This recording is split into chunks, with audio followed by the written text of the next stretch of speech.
Bismillahirrahmanirrahim. Assalamualaikum warahmatullahi wabarakatuh.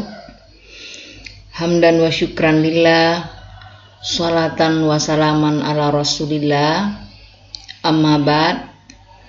Anak-anakku semua, khususnya kelas 7, alhamdulillah pada pertemuan yang ketiga ini kita kembali melanjutkan materi pembelajaran kita yaitu pelajaran sejarah kebudayaan Islam. Mudah-mudahan Ananda semua masih tetap dalam kondisi yang sehat dan tak kurang apapun sehingga bisa tetap aktif dan eksis mengikuti materi pembelajaran. Oke Nanda, sebelum kita masuk ke lanjutan materi, kita membiasakan terlebih dulu berdoa sebelum belajar. Dan sekarang kita mulai bersama-sama berdoa. Bismillahirrahmanirrahim. Rabbi syarah li sadri wa yassir li amri wahlul 'uqdatam min lisani yafqahu qauli. Amin amin ya rabbal alamin. Selanjutnya kita masuk ke kompetensi dasar. Apa kompetensi dasarnya di pertemuan yang ketiga ini? Ada 4 ya. Yang pertama, menghayati kebenaran risalah Nabi Muhammad SAW dalam berdakwah di Mekah. Kemudian yang kedua, mengamalkan perilaku kasih dan sayang terhadap sesama sebagai misi Nabi. Kemudian yang ketiga, menganalisis strategi dakwah Nabi Muhammad SAW di Mekah. Kemudian yang keempat, mengolah informasi tentang strategi dakwah Nabi Muhammad SAW di Mekah. Jadi inilah 4 KD di pertemuan yang ketiga ini. Selanjutnya kita lihat tujuan pembelajaran. Di sini ada 2. Pertama, menjelaskan tentang riwayat hidup Nabi Muhammad SAW. Kemudian yang kedua, menjelaskan tentang permulaan dakwah Nabi Muhammad SAW. Jadi tujuan pembelajaran ini akan kita capai setelah proses pemaparan nanti. Tapi sebelumnya saya minta maaf Nanda karena mungkin di tujuan pembelajaran yang pertama saja nanti mungkin yang akan kita capai karena di yang kedua ini belum bisa saya jelaskan. Ya, oke, itu informasi lebih awal. Kemudian selanjutnya poin pembahasan. Ada 2 juga. Di sini ada riwayat hidup Nabi Muhammad SAW. Kemudian yang kedua, permulaan dakwah Nabi Muhammad SAW di Makkah. Tapi mungkin hanya 1, ya bukan lagi mungkin, tapi hanya 1 yang akan saya paparkan nanti. Oke Nanda, kita lihat selanjutnya.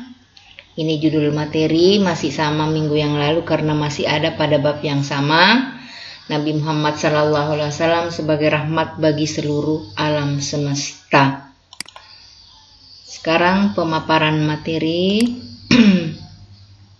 Iya. Nah, kita lihat pemaparan materi yaitu tentang riwayat hidup Nabi Muhammad SAW.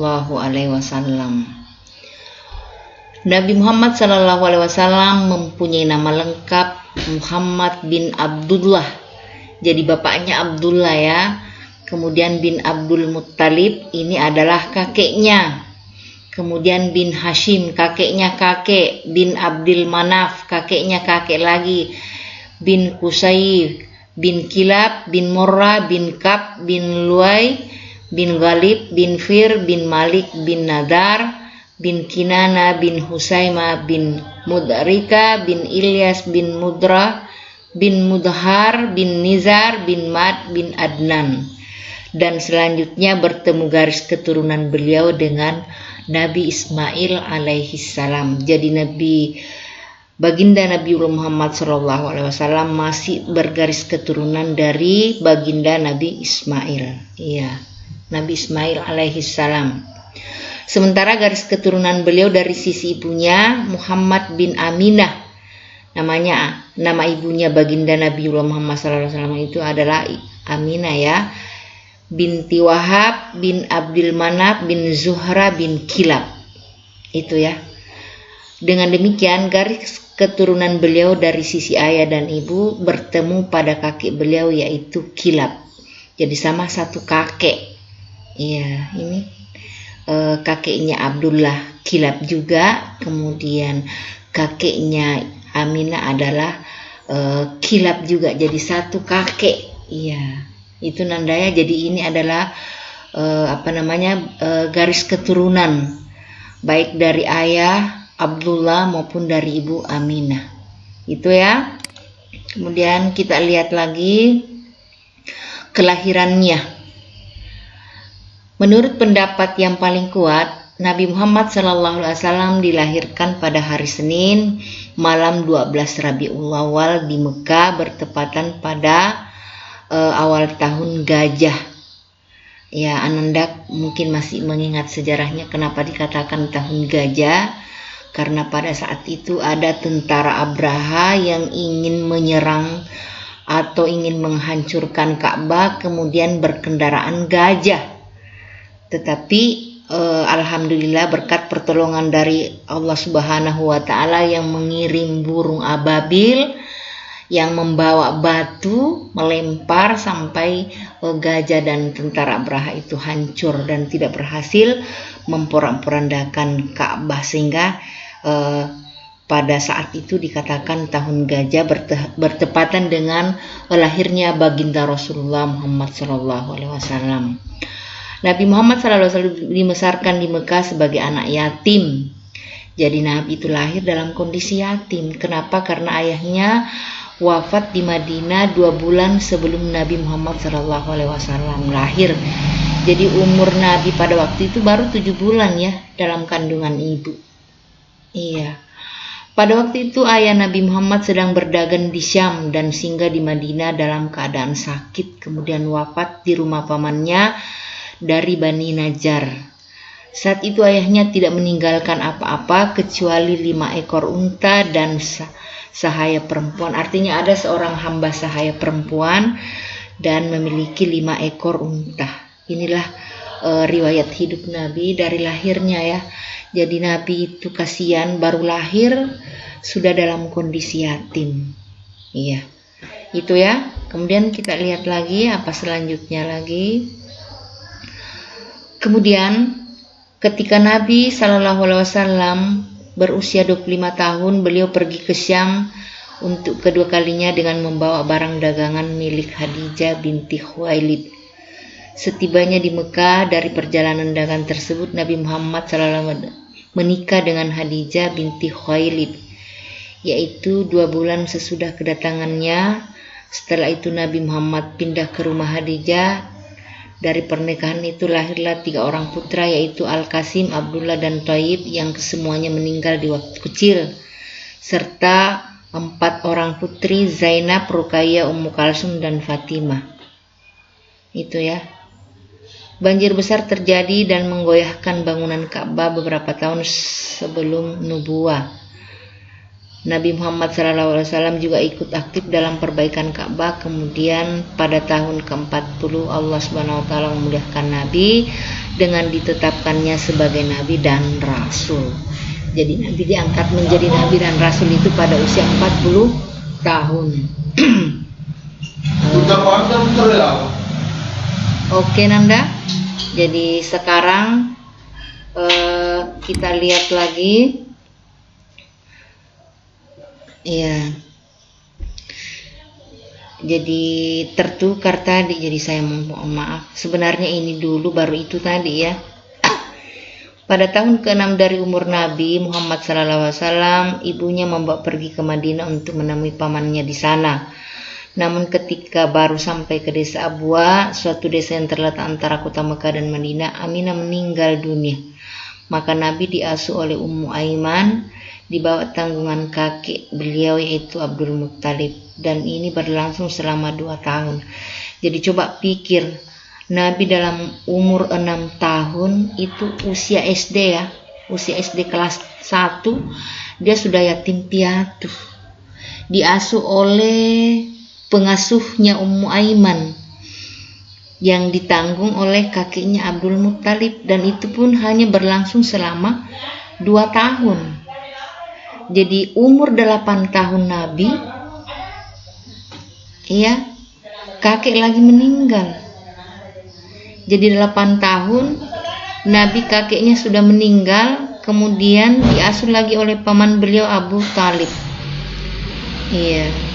Jadi dari kandungan ibu 7 bulan beliau sudah yatim, kemudian lahir berusia 6 tahun ibu meninggal, diasuh oleh kakek dan pengasuhnya, kemudian umur 8 tahun baginda Nabi lagi ditinggal lagi oleh kakeknya yang tercinta, kemudian setelah itu diasuh lagi oleh pamannya yaitu Abu Talib itu ya. Kemudian tak kala Nabi Muhammad SAW mencapai usia 12 tahun, beliau dibawa berniaga oleh pamannya itu Abu Talib ke negeri Syam, dan ini merupakan perjalanan beliau yang pertama. Jadi tadi bertukar ya, mestinya ini dulu baru itu tadi. Jadi saya minta maaf Nanda ya. Kemudian lanjutan itu tadi yang terlewat ya, dengan turunnya. Jadi Nabi itu diangkat menjadi Nabi dan Rasul pada usia 40 tahun, ditandai dengan turunnya malaikat Jibril kepadanya, di mana sebelumnya beliau menyendiri atau beruzlah dan beribadah dengan memilih tempat Gua Hira dan berada di sebelah atas Jabal Nur. Jadi Nabi itu sebelum diangkat menjadi Nabi dan Rasul memang sudah sering menyendiri ya di Gua Hira. Kenapa menyendiri? Karena dia kasihan melihat masyarakat yang ada di sekitarnya yang menyembah selain Allah Subhanahu wa Ta'ala. Jadi itulah yang menyebabkan sehingga Nabi sering menyendiri. Masyarakat Arab yang ada di sekitarnya itu menyembah bukan kepada Allah, kemudian akhlaknya bobrok. Inilah yang membuat dia berpikir menyendiri di Gua Hira. Sampai turunlah malaikat Jibril menyampaikan wahyu kepadanya sehingga ditandai bahwa Nabi sudah dilantik menjadi Nabi dan Rasul. Itu Nanda ya. Kemudian ini wafatnya Nabi Muhammad SAW. Singkat cerita, pada tahun 11 Hijriah Nabi Muhammad mulai sakit, kemudian Nabi meninggal dunia.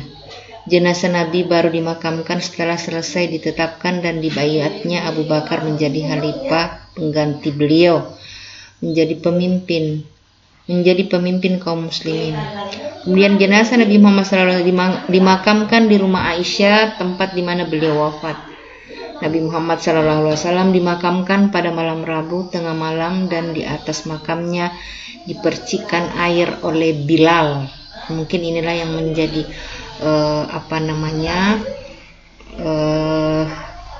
dasar sehingga orang kalau pergi melihat kubur biasanya memercikkan air di atas makam ya.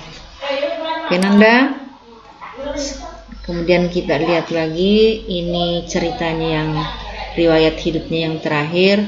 Makam Nabi Muhammad SAW letaknya agak ditinggikan sekedar 1 jengkal dari permukaan bumi. Kemudian para ahli tarik atau para ahli sejarah telah bersepakat bahwa hari lahir Nabi Muhammad SAW, hijrahnya dan wafatnya adalah pada hari Senin 12 Rabiul Awal.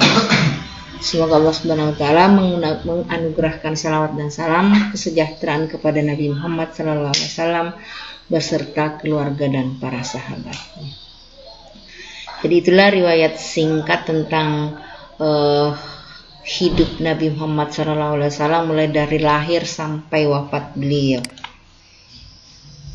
Kemudian ini ada tugas, saya suruh nanti menyimpulkan pemaparan materi, kemudian kirim di link yang ada di grup kelasnya nanti itu. Ada itu nanti ya. Di situ nanti dikirim. Oke Nanda, saya rasa cukup untuk pertemuan kali ini. Lebih dan kurangnya mohon dimaafkan. Akhirul kalam wabillahi taufik Wassalamualaikum warahmatullahi wabarakatuh.